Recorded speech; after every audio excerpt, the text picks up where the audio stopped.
Ya. Mohon maaf pemirsa yang ada di layar kaca dan yang ada di rumah, kita terjeda karena sinyal WiFi kita sedikit bermasalah ya di sini dan di Bang Haris, jadi terputus tiba-tiba gitu ya. Kita akan lanjutkan lagi sambil menunggu Bang Haris hadir.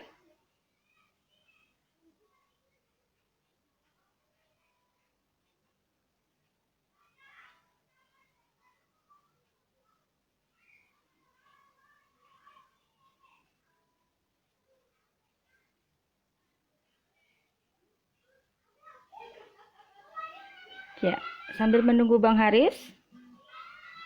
Ya, beberapa kali tadi oke. Bang Haris akan bisa hadir lagi. Oke. Bang Haris bisa konfirmasi. Aduh, mohon maaf ini Ya, mungkin gangguan dari sana sini ya Bang Haris, banyak yang online malam minggu kali ya. iya. Bisa bisa dilanjutkan lagi Bang Haris. Oke, kita Oke. lanjutkan Tapi lagi aja, sabar-sabar. Masalah teman-teman trouble bisa, terus ya Allah. oke, sinyalku sih bagus ya mungkin, atau teman-teman bisa, tapi tetap bisa ikut ya. Sinyalku sih bagus ya mungkin, atau teman-teman tetap ya Mbak Risa ya. Teman-teman tetap ya Mbak Risa ya. Teman-teman. Ya teman-teman sih tetap bisa hadir. Tadi tuh tiba-tiba terputus aja gitu. Oke, bisa dilanjutkan Ya, lagi Bang Haris? ya baik. Oke, kita lanjut kembali ya. Mohon maaf sekali lagi.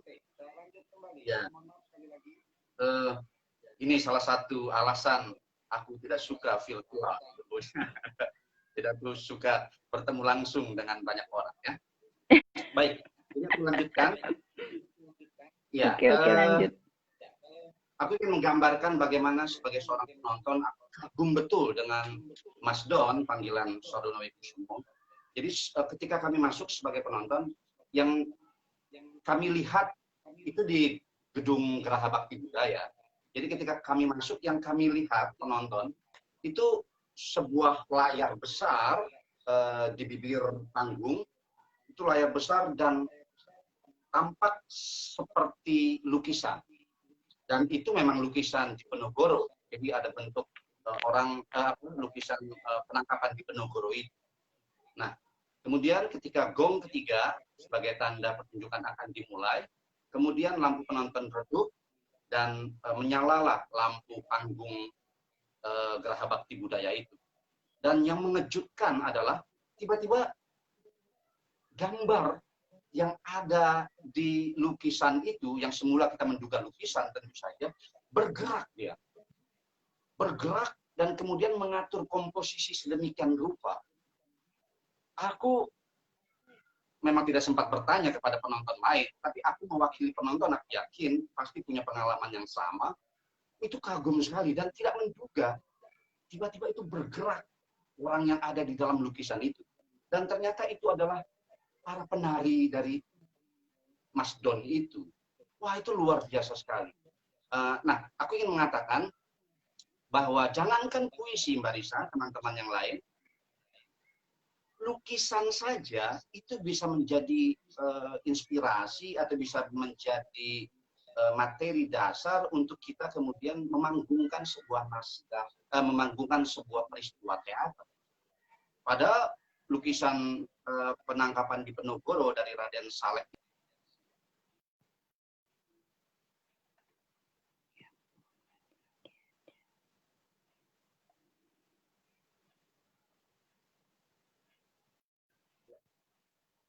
Iya, mulai lagi ya. Silahkan. Ya, kita mulai lagi. Uh, jadi bayangkan sebuah lukisan yang tanpa teks, dan itu lukisan lama sekali dari Raden Saleh bisa menjadi inspirasi, bisa menjadi materi kreatif dari seorang kreator, dalam hal ini Mas Don. Itu luar biasa sekali. Nah, apalagi kemudian puisi, tentu saja bisa. Gitu, tentu saja bisa. Nah, kalau kita mau kita tahu bahwa kita mengenal satu istilah yang disebut dengan dramatisasi puisi. Itu adalah sebuah upaya dari kreator untuk mengangkat puisi menjadi sebuah peristiwa dramatik atau dalam hal ini sebuah pertunjukan. Itu sangat jamak sekali dilakukan oleh kawan-kawan pekerja seni, dalam hal ini teater. Jadi ada istilahnya dramatisasi puisi. Nah, bentuknya bisa macam-macam tentu saja, bergantung pada daya kreatif sang kreatornya. Jadi ada yang letterlux, kemudian secara teks puisi dia bunyikan sebagaimana adanya puisi, kira-kira begitu.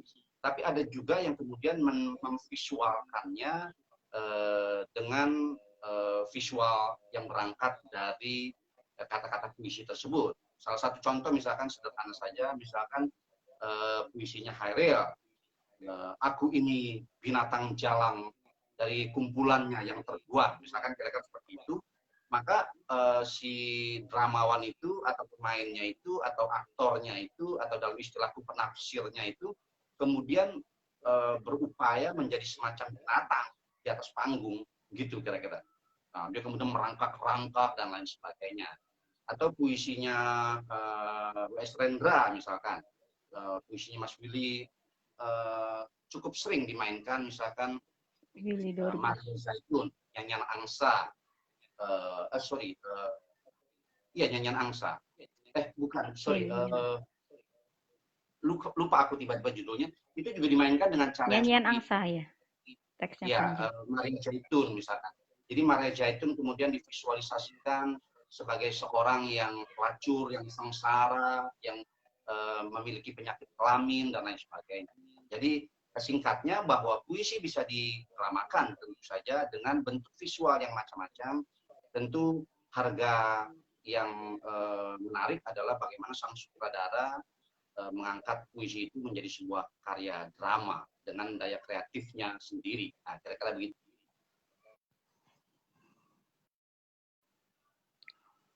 Putus lagi aja.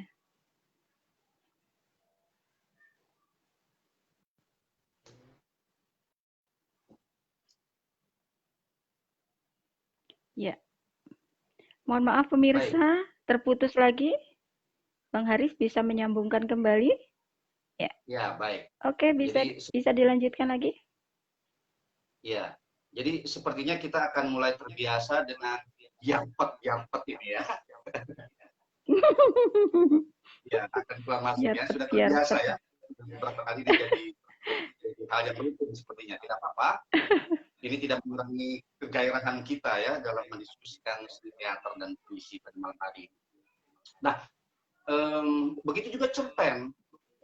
Ada banyak pertunjukan-pertunjukan yang diberangkatkan dari cerpen. Ya, gitu ya. Banyak sekali. Nah, sekarang pertanyaannya adalah seperti apa proses kreatif? Tuhan, ya Allah, kenapa keluar terus?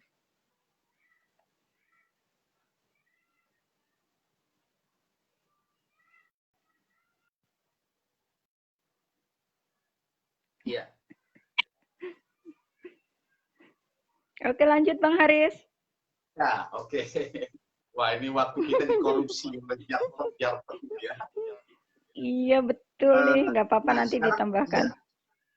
Oke, jadi pertanyaannya sekarang seperti apa proses kreatifnya? Nah, jawabannya tentu bergantung betul kepada masing-masing kreatornya. Bisa dia menuliskan ulang naskah itu, atau bisa juga dia tidak menuliskannya, dia berangkat dari peristiwa yang ada di naskah aslinya, entah itu cerpen, entah itu puisi. Jadi tergantung pada daya kreatif sutradaranya. Gitu.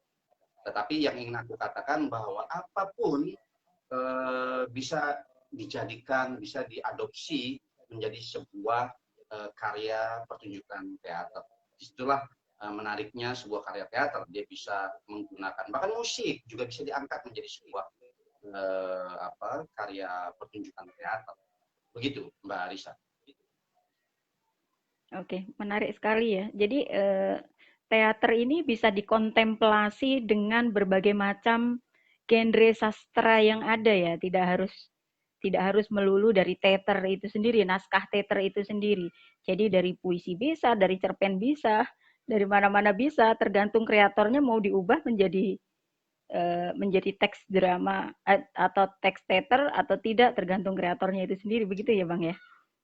Iya, Terus betul ada lagi sekali. nih Bang, ya satu lagi ada pertanyaan lagi. Saya sering menyaksikan pertunjukan monolog gitu ya Bang. Nah, apakah monolog itu sendiri bagian atau anak-anak dari produknya teater juga Bang? Atau dia memang berdiri sendiri gitu? Bisa dijelaskan barangkali Bang? Ya, baik. Eh, kalau dalam konteks hari ini, eh, monolog sebetulnya sudah menjadi bidang atau bukan bidang ya, menjadi sebuah kreativitas tersendiri dalam konteks hari ini, ya. Tetapi sebelumnya sebetulnya monolog itu sudah ada eh, dalam bentuk yang lebih apa ya, lebih sederhana tentu saja. Di dalam naskah-naskah Babon, misalkan naskah-naskah Shakespeare atau naskah-naskah Yunani, itu ada banyak sekali peluang-peluang aktor untuk memonologkan sebuah adegan.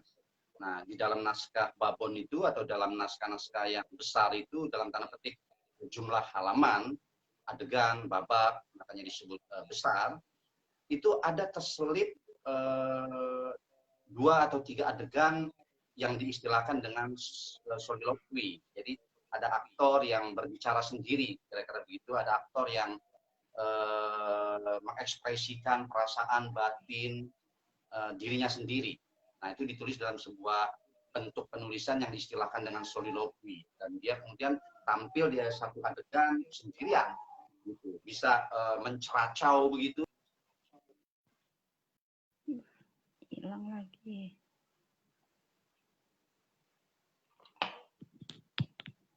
Ya, lepas lagi. Oke, silahkan lanjut lagi Bang Haris. Ya, semoga pikiranku tidak putus.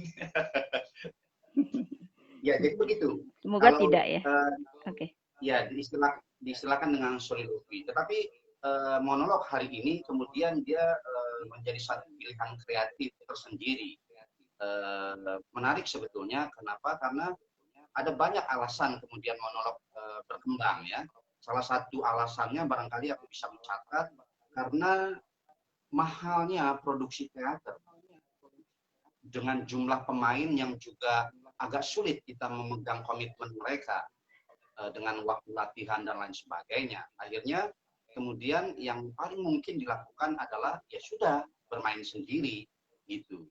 Akhirnya dengan katakanlah keterbatasan itu, maka monolog kemudian berkembang menjadi sebuah pilihan kreatif yang bisa diambil zaman ini, hari ini gitu dengan pertimbangan-pertimbangan tadi. Menyangkut pendanaan, menyangkut waktu latihan yang lebih fleksibel karena bisa latihan sendiri di rumah dan lain sebagainya. Jadi jawabannya adalah bahwa monolog sebetulnya bisa berdiri sendiri sekarang, tetapi pada awal-awalnya memang dia menjadi bagian dari sebuah peristiwa besar yang dibangun di atas teater gitu. Setidaknya yang terjadi di Indonesia seperti itu ya. Ada juga istilah-istilah lain yang barangkali berdekatan dengan monolog, yaitu one man show, one man play dan lain sebagainya.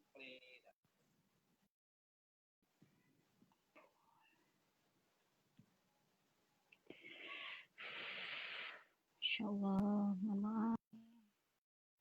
Ya, seperti itu Mbak Risa. Ya, oke. Ada komentar dari pemirsa ini Bang Haris, boleh saya bacakan sebelum kita lanjutkan Ya, lagi ya. Ini baik. dari Bang Riri Satria. Menarik penjelasan Bang Haris. Saya percaya terjadi konvergensi sekaligus divergensi dalam hal ini antara bidang kesenian serta kesenian dengan bidang yang lainnya. Nah, kalau dikatakan divergensi dan konvergensi seperti ini gitu ya, Bang Haris, berangkat dari situ, itu kira-kira ketika ketika akan diterjunkan menjadi sebuah drama atau teater itu seperti apa? Kalau tadi kan titik beratnya Bang Haris itu kan kehidupan kita sehari-hari. Pernah tidak Bang Haris itu ingin menciptakan sebuah teks drama atau naskah drama yang naskah teater yang berangkat dari sesuatu yang berbeda gitu, bukan kehidupan sehari-hari. Apa sih namanya, kayak seperti film Star Trek itu dunia lain gitu loh. Pernah tidak yang seperti itu, Bang Haris? Eh, eh, agak ini ya, agak bias aku memahaminya karena sebetulnya begini, aku ingin menjawabnya dengan cara seperti ini. Eh, Tidak ada satupun peristiwa di semesta ini yang yang berjarak dengan sebuah karya seni, dalam hal ini seni teater. Artinya dia bisa mengangkat banyak sekali peristiwa yang di luar dirinya sendiri. Aku ingin mencontohkan misalkan istilah eksperimentasi, misalkan ya, eksperimen. Ini sebuah istilah yang tidak berangkat dari teater. Ini ada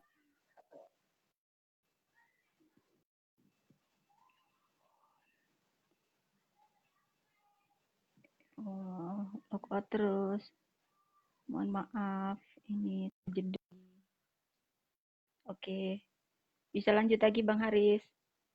ya, jedahnya terlalu cepat. Kalau agak lama barangkali bisa ngopi-ngopi. Ini Ya, ngajak ngopi nih. baik. Eh, Oke, lanjut Bang Haris. satu istilah, ya satu istilah sederhana saja. Ini barangkali tidak bisa menjawab Udari di Satria tadi, tetapi setidaknya bisa menjadi bisa menjadi contoh bahwa di luar teater itu banyak sekali yang bisa kemudian diadopsi menjadi milik teater, padahal sebelumnya bukan milik teater. Aku ingin mencontohkan satu istilah eksperimentasi misalkan. Ini bukan istilah dari teater, tapi ini istilah kedokteran. Ya. Dan kemudian eksperimen ini diambil oleh dunia teater, kemudian menjadi sebuah genre baru, ya, yang diistilahkan dengan teater eksperimental, gitu.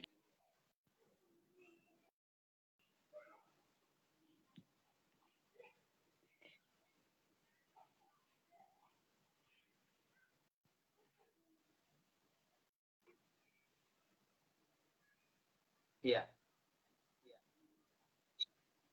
bisa dilanjutkan ya. Ya, silakan Bang Haris. Kira-kira seperti itu. Jadi untuk tema-tema lain atau untuk kecenderungan-kecenderungan lain sangat mungkin dilakukan oleh teater. Ada satu contoh juga, misalkan aku ingat waktu itu kreator dari, aku lupa dari negara mana, eh, seluruh elemen pertunjukan yang kita kenal dengan tubuh aktor, dengan properti handproof di atas panggung, itu tidak ada di atas panggung. Yang ada adalah lintasan-lintasan cahaya. Jadi panggung itu dipenuhi. Ya Allah, sudah panas.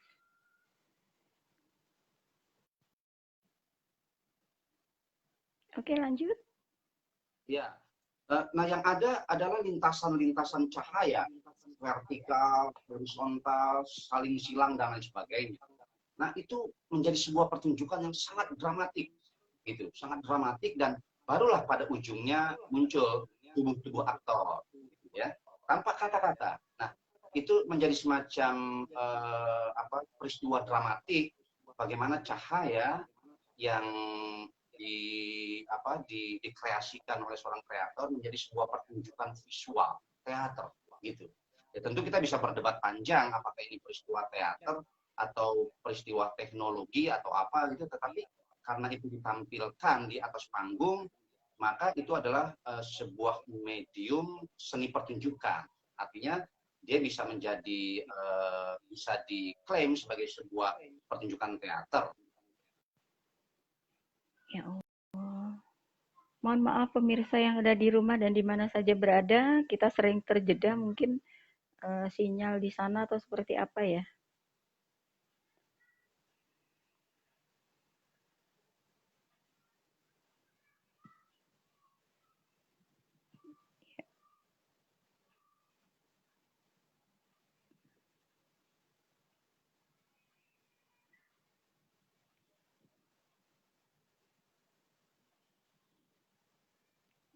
Bang Haris bisa masuk kembali?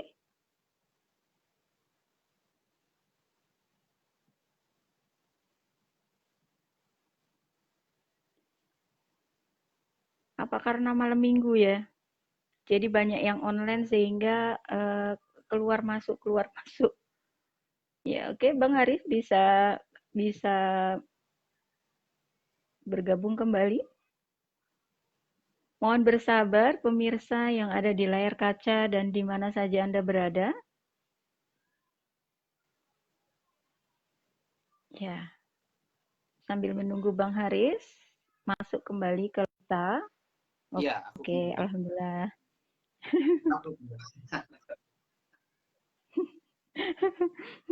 Ya Allah, mohon maaf ini bagaimana ini sinyal seperti ini mungkin karena malam minggu banyak yang online ya, Bang Haris.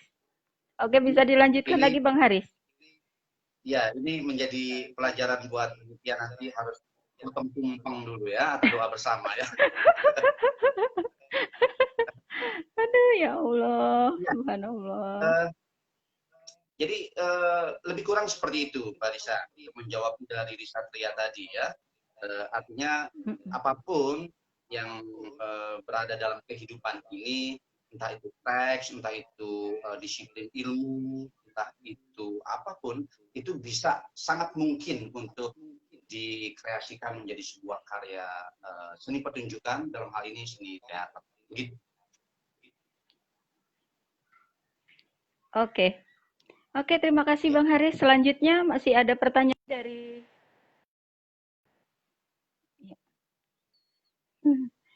ya, masih ada pertanyaan dari pemirsa yang hadir malam hari ini. Oke, Bang Haris bisa mendengarkan suara saya? Ya, baik. Oke, saya akan bacakan lagi pertanyaan dari pemirsa yang ada di layar kaca ini, Bang Haris. Ya, memang Ya. sinyalnya agak itu ya, Neni. Mohon maaf, ini mungkin gangguan seperti apalah ya.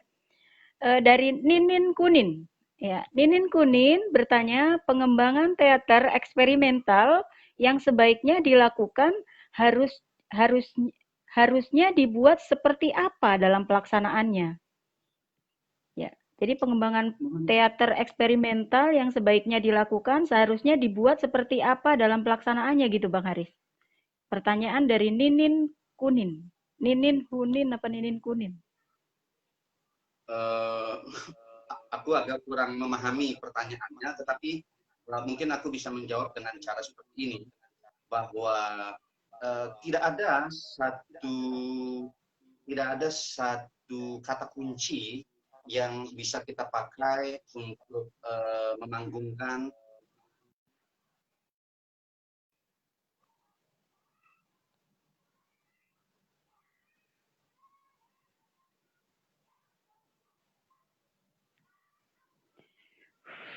Ya Allah, sinyalnya keluar masuk.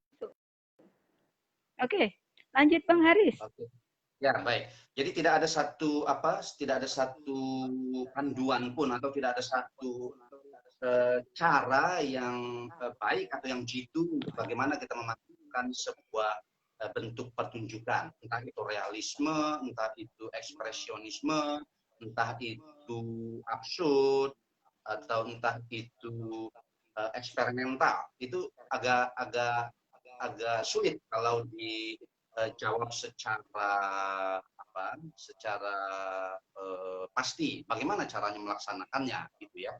Tetapi bahwa masing-masing genre itu atau masing-masing bentuk itu atau masing-masing jenis pertunjukan itu memang memiliki kaidah atau memiliki hukum panggungnya sendiri-sendiri ya.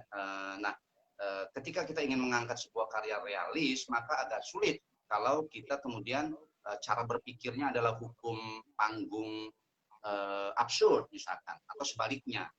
Eh, Memang kita harus menguasai masing-masing kaidah dari hukum eh, panggung itu sendiri. Nah, aku kira memang sebagai seorang kreator, sebelum kita ingin mengangkat sebuah pertunjukan dalam bentuk apa, memang kita harus paham betul apa sih yang ingin disampaikan, bagaimana sih, seperti apa sih. Nah, pertanyaan-pertanyaan itu akan menggiring kita atau akan memandu kita untuk mencari jawaban-jawabannya. Kira-kira begitu. Nah, kalau di seni rupa sebetulnya jelas ya. Kalau seni rupa itu jelas sekali. Sebelum Anda bisa menciptakan sebuah karya lukis, barangkali nanti Mbak Risa bisa menambahkan, karena setahuku Mbak Risa juga seorang pelukis yang cukup baik ya, walaupun hanya 1-2 karya yang ada. Baru belajar Bang, masih proses. Iya, apa namanya, jelas tuh kalau di seni rupa. Jadi sebelum kamu membuat lukisan aneh-aneh, ekspresionisme, membuat lukisan aneh-aneh apalah gitu, kita harus belajar dulu anatomi tubuh kan. Harus tahu betul anatomi tubuh manusia. Karena itu ada di dalam akademi, kita belajar tentang anatomi tubuh manusia.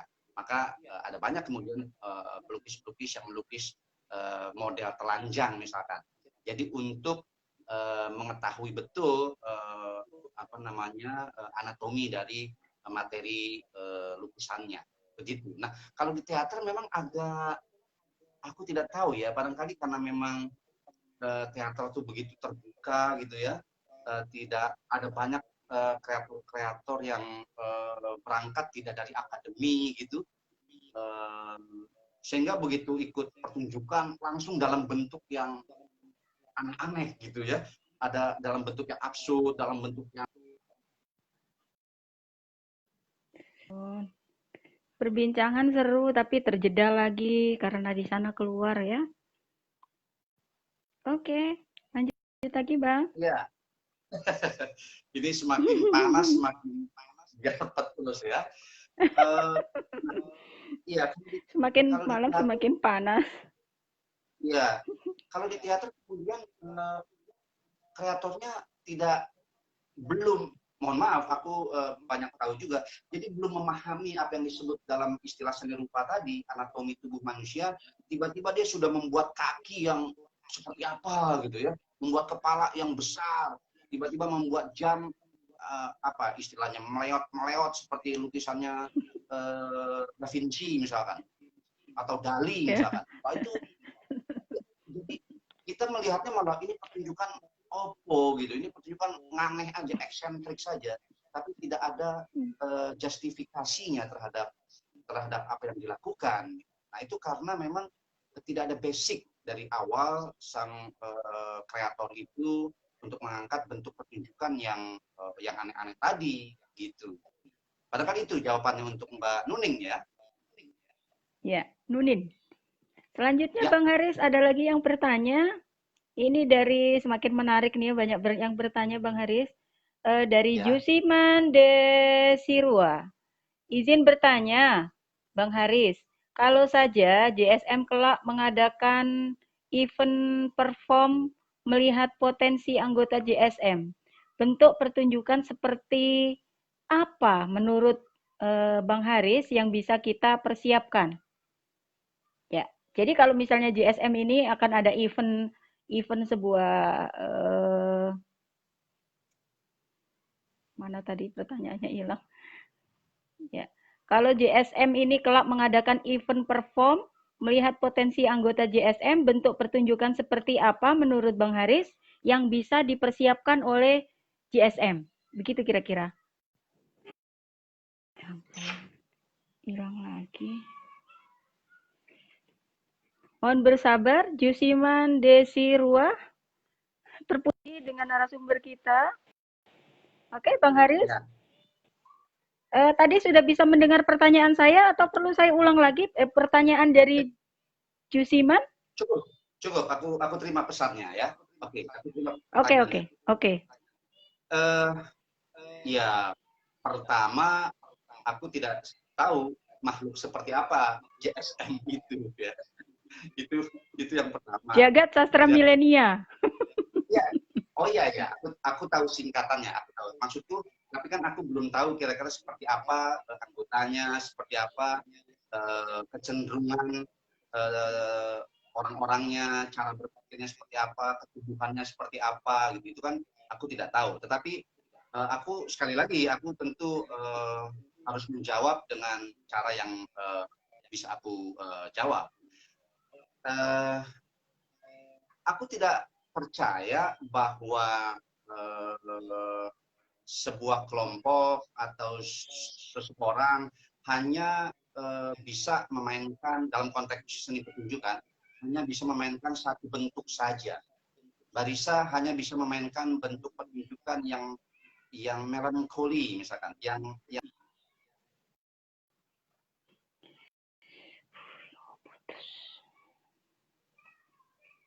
Ya, terputus lagi.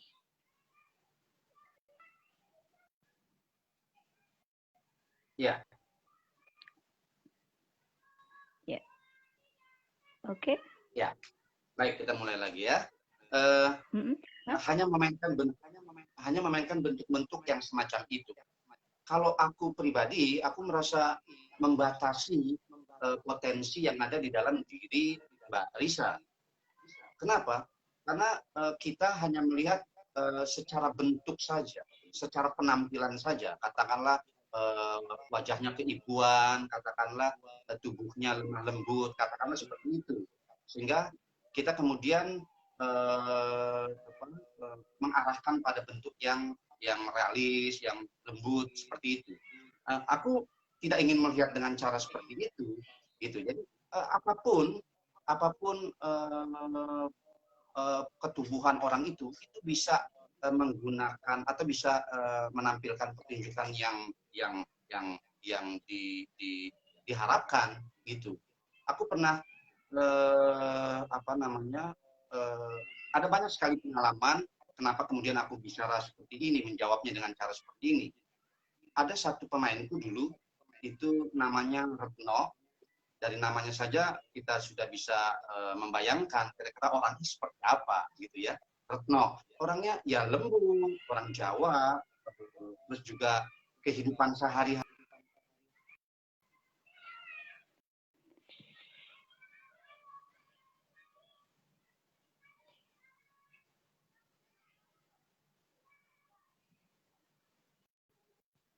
Ya, Ya, mulai lagi.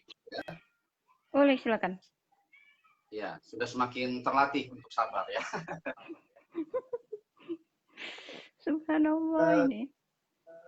Ya, lembut dan lain sebagainya lah yang kita pahami dari orang Jawa, perempuan dan lain sebagainya. Ada satu pertunjukan yang adegannya itu bertolak belakang dengan kediriannya itu.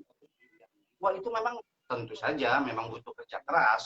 Itu ada satu adegan dia jungkir balik dan kemudian eh, apa namanya marah-marah, jungkir balik dan kemudian marah-marah, kira-kira begitu adegannya.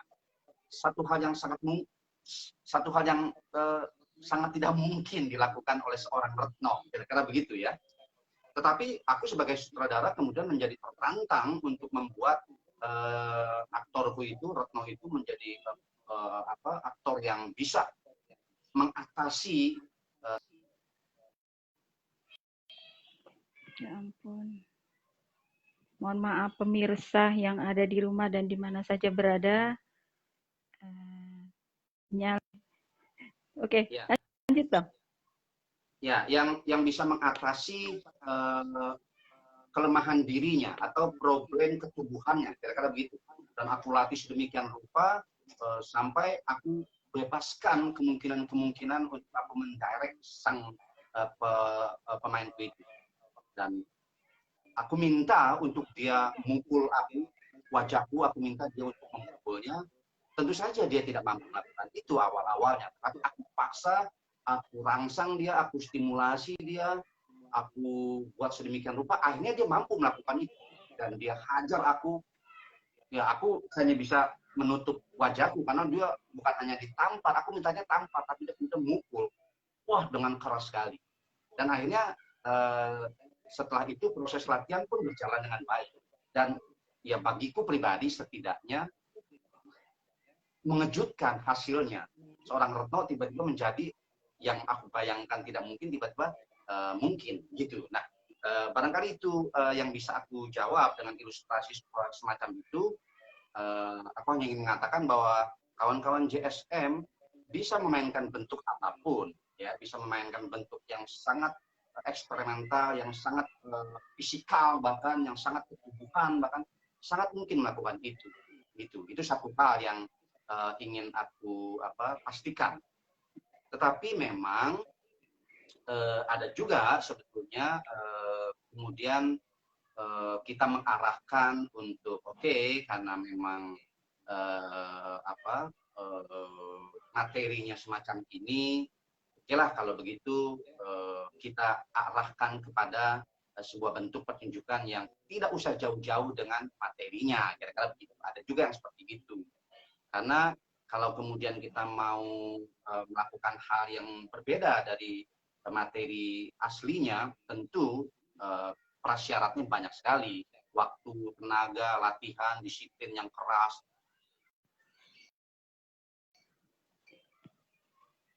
Hilang lagi.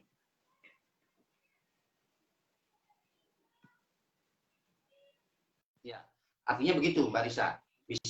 Bisa kita berangkat dari materi yang ada dengan katakanlah kalau pakai bahasa kesehariannya, ya sudahlah kita berangkat dari yang ada saja, bisa juga seperti itu. Tetapi kalau kita mau keras pada diri kita sendiri dan ada obsesi-obsesi tertentu, kita bisa melakukan dengan cara yang tidak sebagaimana materi adanya. Begitu kira-kira. Semoga bisa menjawab. Ya, oke, terima kasih Bang Haris. Oke, tidak ada pertanyaan lagi dari pemirsa yang ada di rumah.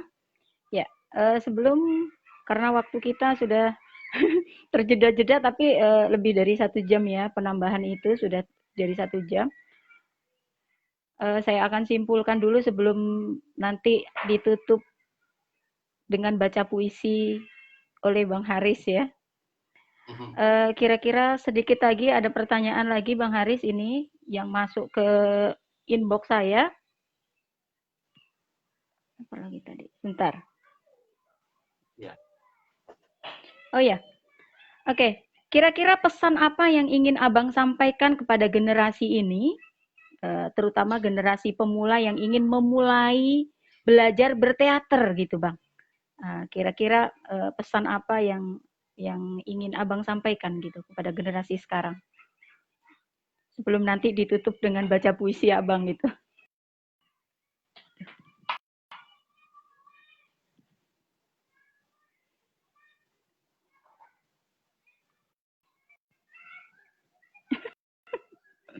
Lanjut. Ya. Sebetulnya aku tidak terlalu suka dengan ini, karena ini khas betul sebuah pertanyaan atau sebuah komentar atau sebuah undangan kepada orang-orang yang mapan ya. Aku sendiri tidak ingin merasa mapan, karena itu pesan-pesan pada kaum belia atau kepada teman-teman yang baru rasanya agak kurang tepat untuk aku jawab. Tapi barangkali kembali aku ingin menjawabnya dengan cara yang lain, bahwa ya sebagai teman yang barangkali sudah lebih dulu berangkat di dunia seni pertunjukan, aku hanya ingin berbagi semangat gitu, berbagi komitmen bahwa tidak ada jalan lain dalam kita menghidupi teater.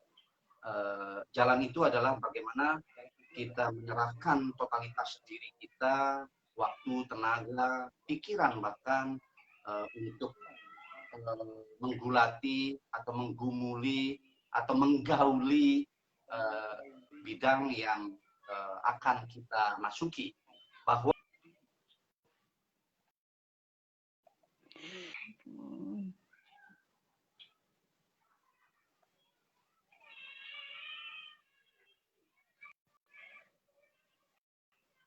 ya, lanjut lagi ya Mbak Risa ya.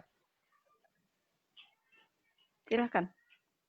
Ya, bahwa kemudian setelah dalam satu proses kemudian orang itu tidak lagi menggeluti atau menekuni bidang teater itu satu hal yang lain. Tetapi tidak ada jalan lain bagi bagi kita untuk melakukannya dengan serius. Bahwa setelah itu kita tidak berteater lagi, setelah itu kita tidak berpuisi lagi, itu lain persoalan. Tetapi tidak ada jalan lain. Ketika kita membuat sebuah karya pertunjukan, ketika kita mau mengawali sebuah kegiatan dalam bidang seni pertunjukan, kita harus total betul. Gitu. Itu yang juga aku sampaikan kepada mahasiswa-mahasiswaku di depan kelas, bahwa setelah ini kalian tidak lagi menjadi mahasiswa seni pertunjukan, itu hal yang lain. Tetapi ketika kalian berada dalam dunia seni pertunjukan hari ini bersama aku, maka aku tidak akan mentolerir kalian untuk tidak serius berlatih. Kira-kira begitu yang ingin aku katakan. Begitu Mbak Risa. Oke. Jadi segala macam genre yang ada di dunia sastra ini bisa dikontemplasi dengan seni pertunjukan teater ya Bang. Jadi bisa diubah semua dalam pertunjukan seni teater ini, tergantung kreatornya itu sendiri. Dan terakhir, untuk menutup acara ini, saya persilahkan Bang Haris untuk membacakan satu puisinya dari buku, dari anak karyanya, anak kandung karyanya. Saya persilahkan Bang. Ya, sebelum baik. kita tutup. Baik, ya, kebetulan ini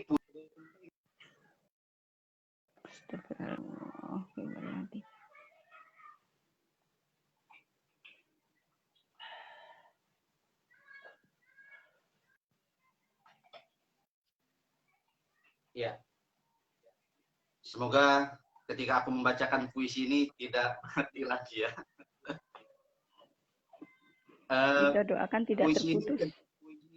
Iya, puisi ini tidak ada di dalam dua buku yang sudah aku terbitkan itu. Karena ini puisi yang aku ciptakan ketika menyambut atau memperingati Hari Pahlawan pada waktu itu ya. Aku merasa tepat memilih puisi ini karena ini berbicara tentang orang-orang kesenian dan juga berbicara tentang bagaimana kita menghargai sebuah kerja keras. Dan aku memilih puisi ini. Memang agak sedikit panjang, semoga teman-teman Barisa bisa bersabar mendengar. Karena ini menjadi pesanku juga sebetulnya ya. Baik. Peringatan diri sendiri. Di tengah ruang kosong belakang rumah yang tidak terlalu luas ukurannya. Ya Allah.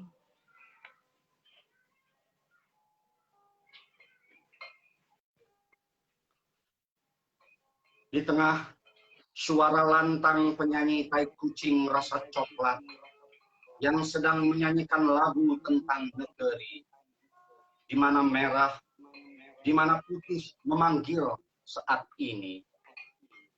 Aku bersila tengadah ke langit, merayakan hari ini sebagai peringatan diri sendiri. Cahaya matahari yang masuk menerobos lewat sela-sela dedaunan yang tumbuh bebas di tembok berlumut, menyilaukan mataku yang berkacamata. Aku menunduk seketika ke dalam kolam ikan yang ada 1 meter di depan, menghindari mataku dari silau cahaya. Mataku menemu keteduhan, menekuri ikan-ikan mas yang bebas berseliweran di permukaan air yang hangat terkena cahaya matahari. Aku mencermati kehidupan yang tanpa gejolak di situ. Begitu tenang dan hening dari gempuran polusi suara dan kata-kata. Tiba-tiba aku teringat diriku sendiri. Diri yang telah kehilangan panggung untuk menyatakan keberhadiranku sebagai penyetia kata. Wajah-wajah para maestro kesenian dari sejarah hari kemarin tiba-tiba juga membayang di muka.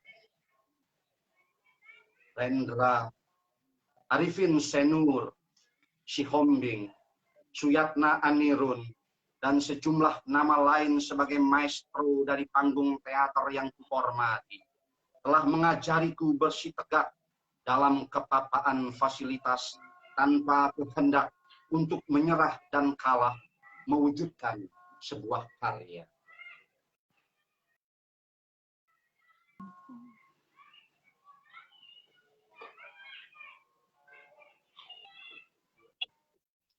Kusmiati Suit, Agong Kusudiarjo, Dedi Lutan, kalian adalah sedikit dari maestro tari yang mengagumkan dan yang membuatku mengerti kemudian arti keluasan.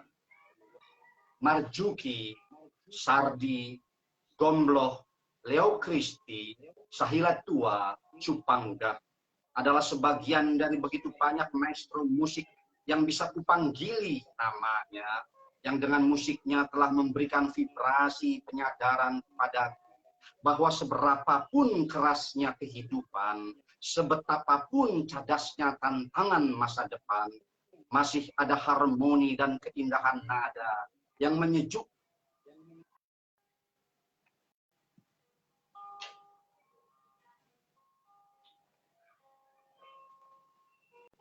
dan meneduhkan jiwa.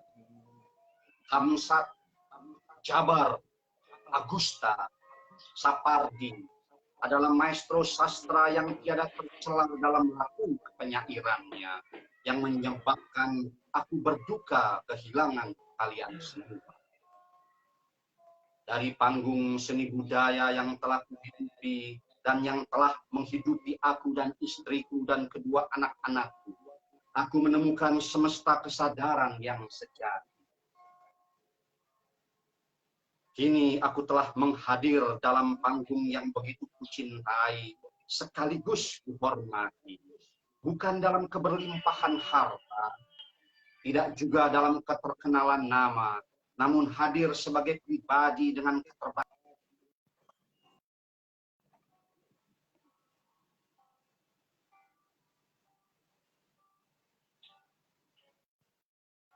keterbatasan yang hakiki. Apakah gunanya menjadi kaya bila tanganmu gemar berbuat nista? Apakah baiknya menjadi terkenal bila engkau sendiri asing dengan nurani? Apakah ada artinya kesenangan badan bila jiwamu kedinginan karena kehangatan Tuhan engkau gadaikan? Engkau menjual kehormatan untuk membeli kesenangan. Engkau perdagangkan ayat-ayat kebenaran untuk menyalahkan orang lain yang tidak seiman, bahkan menisbikannya, walau hanya sebagai sebuah keberhadiran manusia yang perlu dikasih. Di negara yang rakyatnya tidak pernah menemukan kenyang di perutnya, mimbar-mimbar agama liar menjadi meja perjamuan bagi segala rasa lapar akan kebenaran.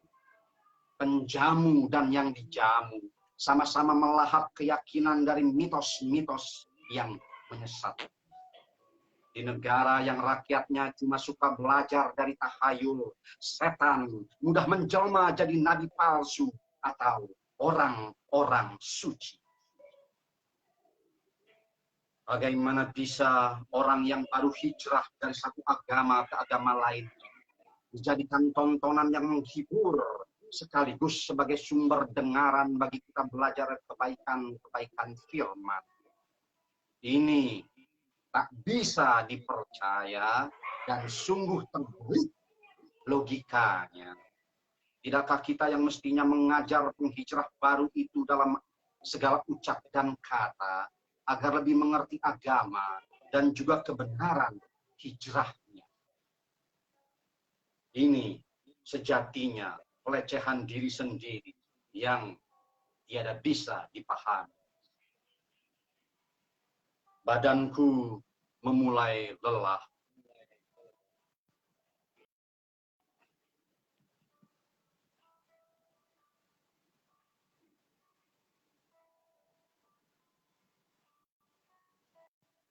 Pinggangku yang sedikit bermasalah memaksaku berdiri dari bersila. Dan aku menarik nafas panjang sebentar untuk kembali menghadap ke langit. Cahaya matahari sudah tidak menyilaukan lagi.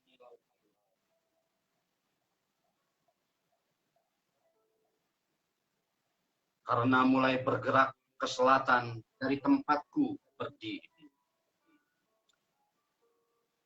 Hari ini aku kehilangan cara merayakan kata ketika seorang pembuat gaduh diberikan gelar di pundaknya, ketika seorang pembenci dielu-elukan keberhadiran, ketika seorang pecundang berlagak sebagai pahlawan. Hari ini aku kehilangan cara menikmati kata ketika pejuang kemanusiaan disia-sia.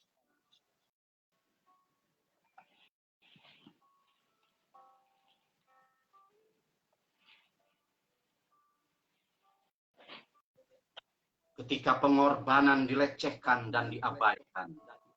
Hari ini aku kehilangan cara merayakan dan sekaligus menikmati kata ketika niat baik disalahartikan, bahkan dihinakan. Ketika segala kata dikamuflase kebenarannya, yang salah menjadi benar, yang benar menjadi salah, yang baik dituduh penjahat, sesungguhnya penjahat, namun diberi martabat. Hari ini hari yang keramat.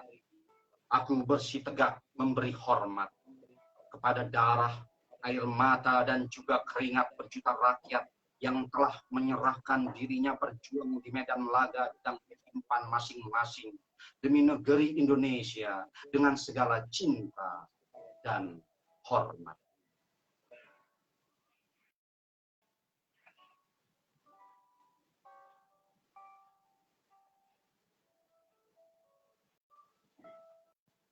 Bagimu, pahlawan. Terima kasih. Ya. Demikian Barisa, teman-teman. Terima kasih Bang Haris atas pembacaan puisinya, sehingga pembacaan puisi itu menjadi penutup dari perjumpaan kita. Terima kasih Bang Haris sudah hadir di Ngosan Ngobrol Santai Sastra bersama Ruang Bual Kolacino GSM Podcast. Sudah bersedia hadir di sini, berbagi dan sharing-sharing bersama kami dan bersama pemirsa yang ada di layar kaca dan di mana saja berada. Oke Bang Haris, terima kasih atas kehadirannya. Mohon maaf atas ketidaknyamanannya karena mungkin sinyal terjeda-jeda sedemikian ya Bang Haris. Halo ya. Bang Haris? Ya. Oke. Mudah-mudahan ini tidak menjadi apa ya? mengurangi sharing dan kemanfaatan keilmuan yang kita dapatkan pada malam hari ini. Tentu itu menjadi sesuatu yang sangat berguna bagi kita semua yang ada di sini. Tidak terasa sudah 1,5 jam berlalu. Ditambah jeda-jeda tadi ya Bang Haris. Mohon maaf sebesar-besarnya. Ini bukan kesengajaan, tapi memang teknis dari sinyal yang ada saat ini. Oke, terima kasih Bang Haris atas kehadirannya. Sudah keluar sendiri Bang Haris ya.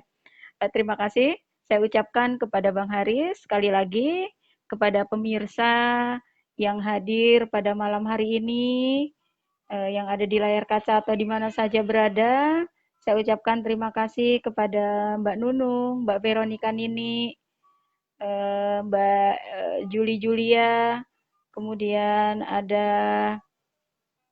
Muhammad Iskandar, Bang Riri Satria, terima kasih sudah hadir memantau. Ninin Kunin, Adelia Nurilia, Mbak Devi Matahari, ya Allah Kak Devi menyimak dari rumah sakit ruang HCU katanya ya, mudah-mudahan di sana baik-baik saja dan semoga Allah memberi pertolongan Kak Devi.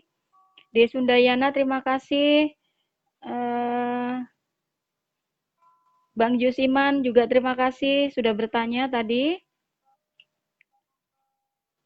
Mbak Retno Rengganis juga terima kasih hadirnya. Oke, semuanya saya ucapkan terima kasih yang telah hadir, Bang Haris dan semua hadirin yang ada di layar kaca maupun yang ada di rumah. Kita akan berjumpa lagi di Ngosan Ngobrol Santai Sastra, belajar dari penulis ahlinya. Mungkin kita akan jumpa lagi di 2 minggu mendatang. Oke, saya sampaikan terima kasih. Selamat malam. Assalamualaikum warahmatullahi wabarakatuh. Salam sastra, salam bahagia.